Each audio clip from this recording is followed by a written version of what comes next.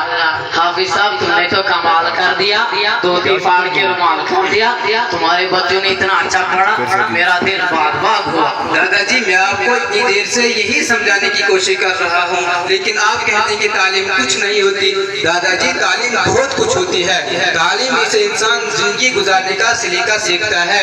इसलिए आप अपने महलों के अंदर जाएं, वहाँ जो बच्चे बगैर तालीम के घूम रहे हैं उन सबको मदरसे के अंदर भेज दीजिए ताकि उनके अंदर भी जिंदगी गुजारने के सलीके आ जाएं। इसलिए आपसे दरख्वास्त है कि जितने भी बच्चे हैं उन सबको मदरसे के अंदर भेज दीजिए। हाँ, अब मैं अपने गांव में जाऊंगा और वहाँ से लोगों को कहूँगा कि अपने बच्चों को मदरसे में पढ़ने को भेजो। इतना आलीशान मदरसा है, कुछ सीखेंगे। दादाजी अगर आपकी इजाजत हो तो मैं आपके इस हीरो से कुछ सवाल करूं? जी हाँ पूछिए। बेटा आप ये बताएं कि गुस्ल में कितने फ्राइज हैं? अबे क्या सवाल किया है हाफिज जी बिना वो भी कोई सवाल है? गुस्ल में तो 10 फ्राइज है। अच्छा जरा बताएं क्या क्या है? नंबर 1 लोटे का होना, नंबर 2 साबुन का होना, नंबर 3 तौलिया का होना, नंबर 4 सतर छुपाने के लिए लुंगी का होना, नंबर 5 कपड़े बार को नाल पर जाना, नंबर 7 नंबर 8 बार को चला जाना, नंबर 9 इस्तिंजा करना, नंबर 10 सबसे अहम सर्दियों में गर्म पानी का होना। अगर ये सब चीजें ना हो तो गुस्ल अच्छी तरह होगा। इन्ना लिल्लाहि व इन्ना इलैहि राजिऊन। बेटा गुस्ल में 10 फ्राइज नहीं, गुस्ल में 3 फ्राइज हैं। नंबर 1 मुंह भरकर कुल्ली करना, नंबर 2 नाक में नरम हड्डी तक पानी पहुंचाना, नंबर 3 तमाम बदन पर पानी बहाना। अरे बेवकूफ, तेरे से अच्छा तो फतू है, इतना अच्छा पढ़ा उसने, और तू दिन भर सिर्फ पतंग उड़ाते रहता है। तुझे तो गुस्ल के फराइज भी याद नहीं है। हाफिज साहब इसका भी नाम रजिस्टर पे लिख दो। दादाजी इसके मुतालिक कल बात होगी, अभी छुट्टी का टाइम हो गया है।